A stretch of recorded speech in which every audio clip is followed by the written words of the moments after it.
Halo semuanya.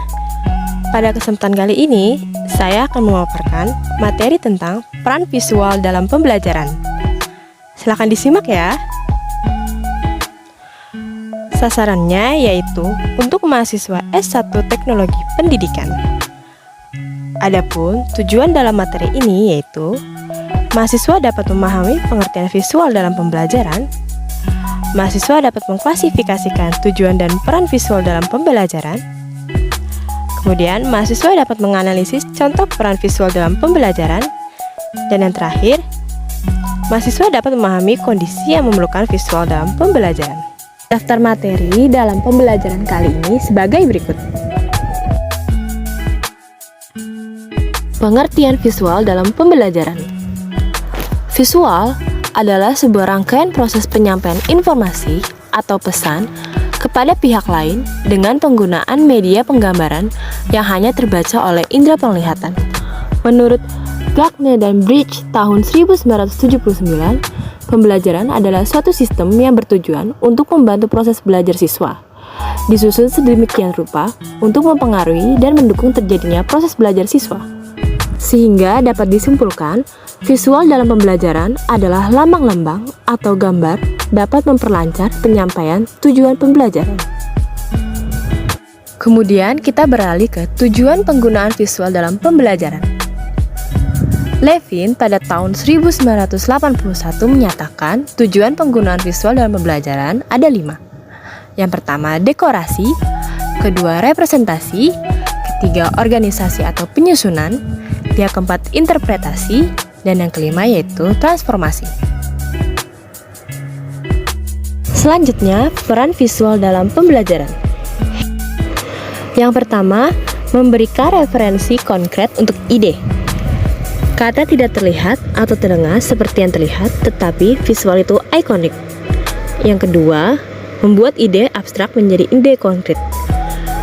Gunakan berbagai metode untuk membantu membuat ide abstrak menjadi konkret. Yang ketiga, visual dapat memotivasi peserta didik. Visual dapat memotivasi dengan menarik perhatian mereka, menahan perhatian mereka, dan menghasilkan respon emosional mereka. Yang keempat, untuk pengingat pembelajaran sebelumnya. Yang kelima, ulangi informasi. Visual dapat menyertai informasi lisan atau tertulis untuk siswa memahami visual apa yang mereka lewatkan. Yang keenam, yang terakhir, yaitu perhatian langsung. Tantangan mengarahkan perhatian mereka ke bagian terpenting dari pesan visual tersebut. Kemudian kita beranjak ke contoh peran visual dalam pembelajaran. Visual dalam pembelajaran dapat menyediakan referensi konkret. Contohnya, setelah mendapatkan pembelajaran tentang lemari jati, siswa dapat lebih memahami setelah diberikan contoh konkret gambar lemari. Lalu, dapat memotivasi peserta didik, dapat menyederhanakan informasi, dan dapat menyediakan saluran berlebih. Contohnya seperti proses fotosintesis tumbuhan. Lalu, kita ke materi kondisi yang memerlukan visual dalam pembelajaran.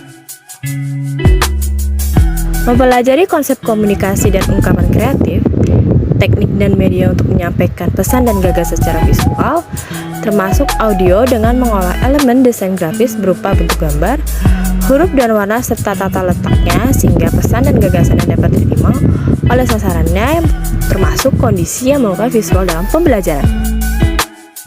Kemudian, komunikasi visual harus senantiasa mengedepankan aktivitas proses pembelajaran yang berfondasikan pada unsur kreativitas dan inovasi. Komponen proses belajar sendiri yaitu meliputi guru, siswa, tujuan, materi, strategi, dan lingkungan. Nah, aku ada kuis nih untuk teman-teman semua.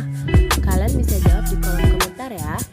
Pertanyaannya yaitu, sebutkan peran visual dalam pembelajaran, pilih salah satu tujuan dan jelaskan. Sekian materi yang dapat saya sampaikan. Saya Winnie Febrianti pamit undur diri. Terima kasih, semoga hari menyenangkan. Sampai jumpa.